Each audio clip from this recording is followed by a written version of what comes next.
الحمد لله رب العالمين والعاقبة للمتقين ولا عدوان إلا على الظالمين وأشهد أن لا إله إلا الله وحده لا شريك له وأشهد أن محمدا عبده ورسوله صلى الله عليه وعلى آله وأصحابه وسلم أما بعد أجمعين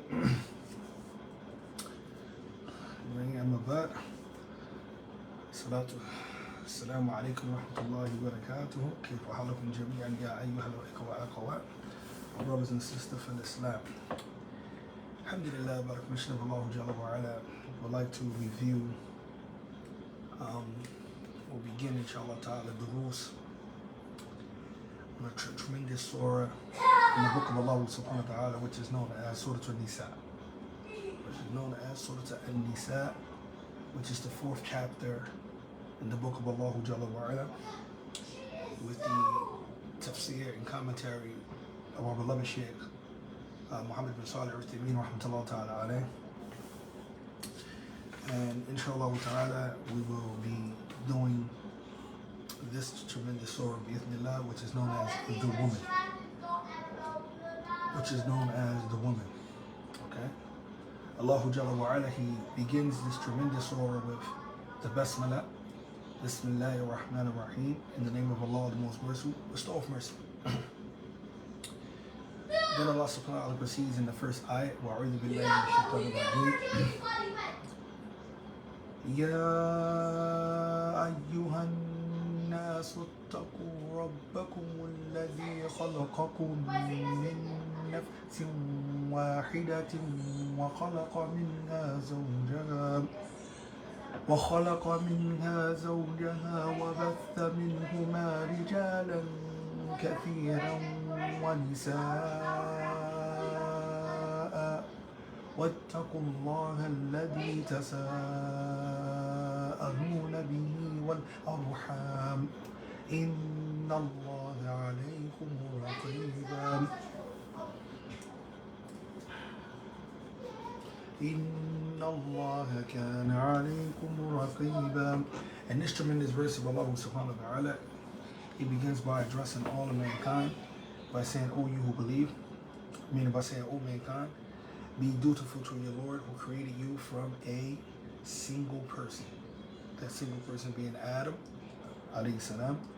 And from him, Adam, Allah has created his wife, which is Hawwa, Ummatuna, our mother, which is Hawwa, which is Eve, and from them both He created many men and women. And fear Allah through whom you demand your mutual rights, and do not cut the relations of the wombs or kinship. Surely Allah is ever and all watcher over you. Shaykh Uthaymeen rahmatullah ta'ala alayhi, when commenting on this tremendous surah, he begins by giving us an understanding that this surah, which is Surah Nisaa, is a Madani surah. Okay? So when we talk about the chapters that comes in the Quran by Allah Jalla wa Ala, then they are divided into 2 sections. Alright? 2 sections. 2 time periods.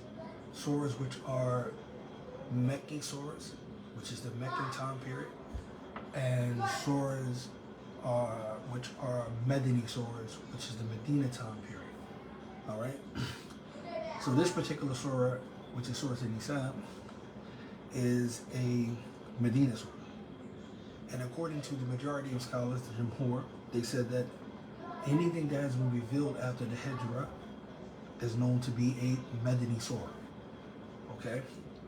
And they say that for a Meccan surah, anything that's revealed before the Hijrah of the Prophet ﷺ is known to be a Meccan surah.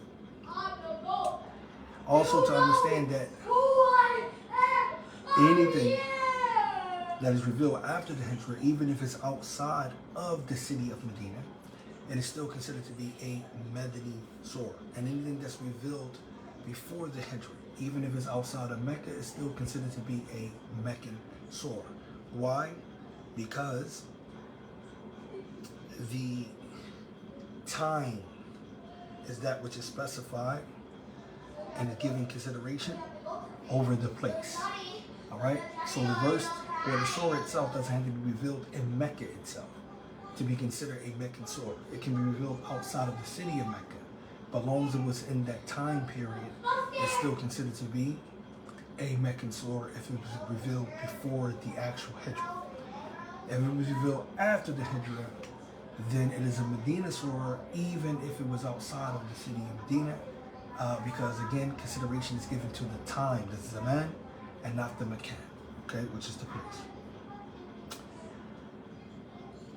The scholars have mentioned, may Allah have mercy upon them all, those precise things which would distinguish, or signs which would distinguish, or things which would distinguish a Medini surah, a Medina surah, from a Meccan surah. All right, and they are well known. They are well known in the usul tafsir.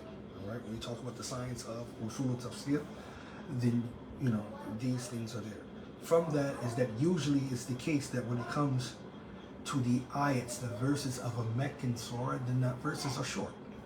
All right, and the style of presentation is strong. All right, the manner or method in which Allah subhanahu wa ta'ala present the topics within those short surahs are strong. Okay, and the subject matter is majority of the time is going to be concentrated on at-tawheed and anything that's associated or connected to it. As for the verses that we find in the Medini surahs, which are the surahs that was revealed after the Hijrah, even if it was outside of Medina, then those ayats are usually the case are long. All right, they are easy, but they're also long. They're lengthy. All right, they're lengthy verses. The subject matter in the Medini surahs normally concentrates on the umur al-fara'iyya, on those subsidiary issues besides at-tawheed, like dealing with things such as fiqh.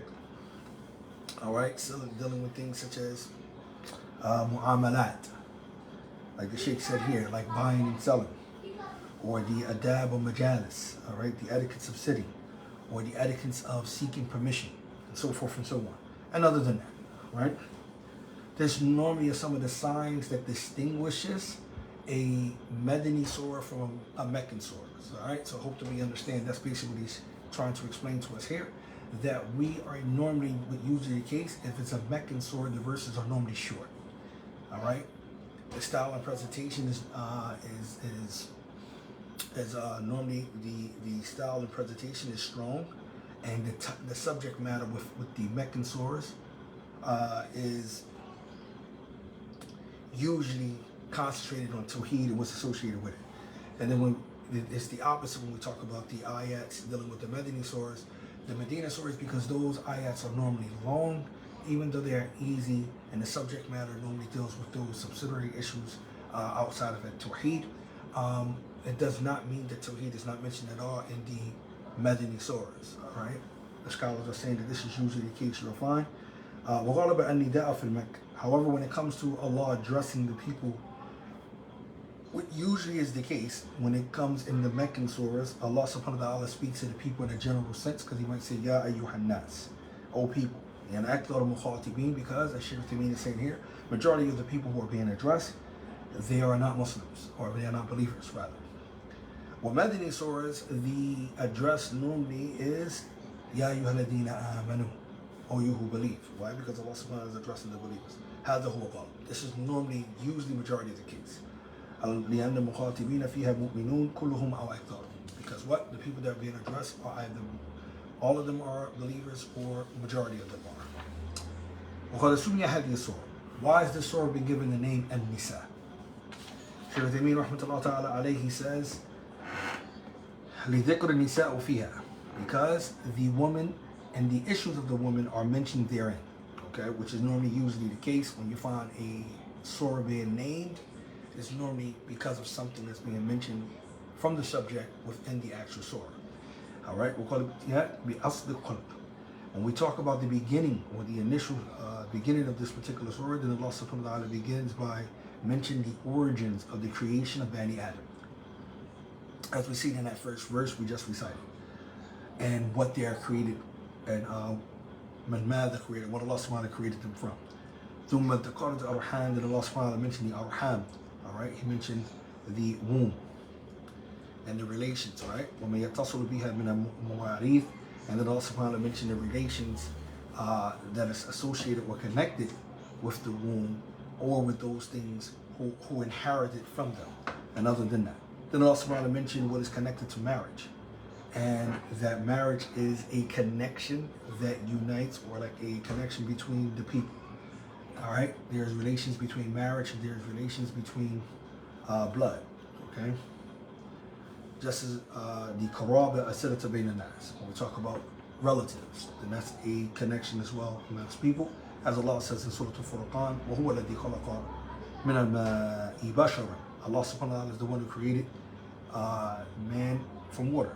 وَجَعَلَهُ نَسَبًا وَسِحْرًا. And Allah subhanahu wa ta'ala made him have lineage, meaning through marriage, as well as, lineage through blood, and وَسِحْرًا through marriage, all right, relations through marriage. وَكَانَ رَبُّكَ قَدِيرًا. And indeed your Lord is ever all capable.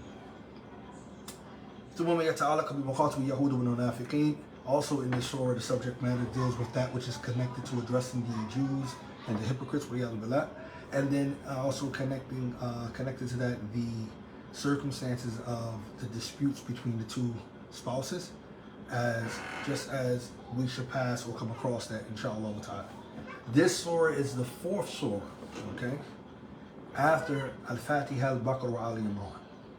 Indeed, it has been reported, in Sahih Muslim from the hadith of Hudayfa radiallahu ta'ala anhu, that the Prophet ﷺ, he read Baqarah, then Nisaa, then Ali Imran. He recited Al-Baqarah, which is the second surah of the Quran, then Nisaa, which is the fourth surah of the Quran, and then Ali Imran. وهذا الترتيب كان في أول الأمر. However, that order used to be how it was in the beginning. All right, ثم رتب في آخر هكذا. And then in the end, before the Prophet ﷺ passed, it became Baqarah, ثم Ali Imran, then Ali Imran, then Nisaa. واستقر على ذلك مصحف الذي جمعه أبو بكر رضي الله تعالى عنه ثم عثمان بن عفان رضي الله عنه. And this is what it was settled upon when we look in the Mus'haf that was gathered by Abu Bakr رضي الله عنه, and also by Uthman ibn Affan رضي الله تعالى عنه.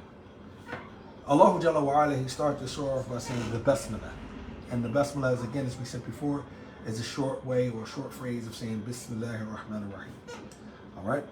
Al-Basmalah ayat mustaqillah. So this is the known position of Ahl Sunnah wal Jama'ah. And there are people who claim from Ahl Sunnah wal Jama'ah that also holds a different opinion, that the Basmalah is independent. And there are those who hold the opinion that the Basmalah is a part of the Al-Fatiha. However, the Basmalah is an independent from that. Al-Basmalah ayatu mustaqil is an independent ayah. Yu'ta biha fi awwal surah. Usually case it comes in the beginning of the surahs, in the chapters, except for one surah. There's only one surah that does not have the Basmalah which precedes it, and that's Surah At-Tawbah, alright, or Surah Al-Bara'ah, or Surah Al-Munafiqun Kubra. All of these names are permissible in your Jews to call Surah At-Tawbah, which is the 9th chapter of the Quran, which comes between Surah Al-Anfal, right, and Surah Yunus. Okay? فإنه لم تنزل لها بسملة, because it has not been revealed with the Basmalah. ولو نزلها ببسملة كانت محفوظة موضوعة في مكانها. And as the Shaykh is saying here, have it been the case that it's revealed with the Basmalah, then no doubt its place would have been preserved, meaning it would have been preserved within its place. Alright? لأن الله تعالى يقول إن نحن نزلنا الذكر وإنا له لحافظون. Because Allah said, indeed we have revealed the dhikr, and وإنا له لحافظون, and indeed we will preserve it. So inshallah ta'ala, the next class, inshallah, we will continue on going on the beginning of An-Nisa. سبحانك اللهم وبحمدك أشهد أن لا إله إلا أنت أستغفرك وأتوب إليك. جزاك الله خير.